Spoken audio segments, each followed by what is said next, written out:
Bupati Aru lepas pawai takbiran Idul Fitri 1447 Hijriah di Dobo.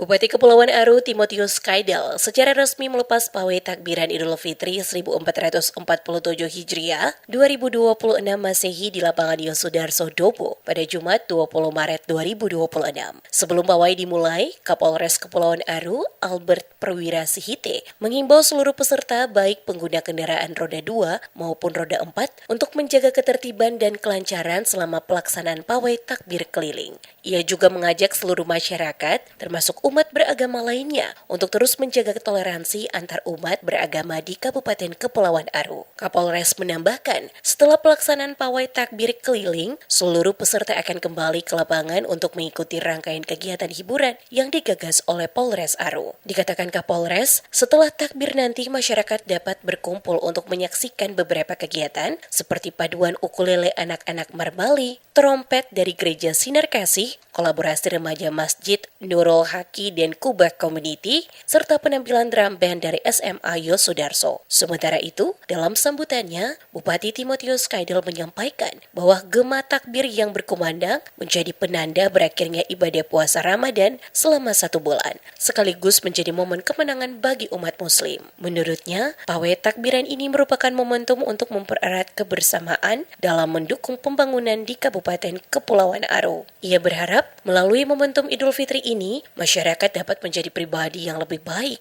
terus menebarkan kebaikan, serta mendorong percepatan pemulihan ekonomi dan kemajuan daerah. Bupati juga menyampaikan apresiasi kepada jajaran Polres Aru, Koramil 150303 Dobo, Satpol PP, dan seluruh pihak yang telah mendukung kelancaran kegiatan tersebut. Sebelumnya, Wakil Bupati Kepulauan Aru Muhammad Tujumpa turut memimpin pembacaan sholawat Ramadan. Pawai takbiran kemudian dilanjutkan dengan rute mengelilingi Jalan Ali Muhartopo, Jalan Dewan Lama, Jalan Cendrawasih, dan kembali ke lapangan Yosudarso. Kegiatan ini turut dihadiri Wakil Bupati Muhammad Tujumpa, Forkopimda, Ketua MUI, Ketua PKK, Ketua Bayangkara, perwakilan AMGPM, serta sejumlah undangan lainnya.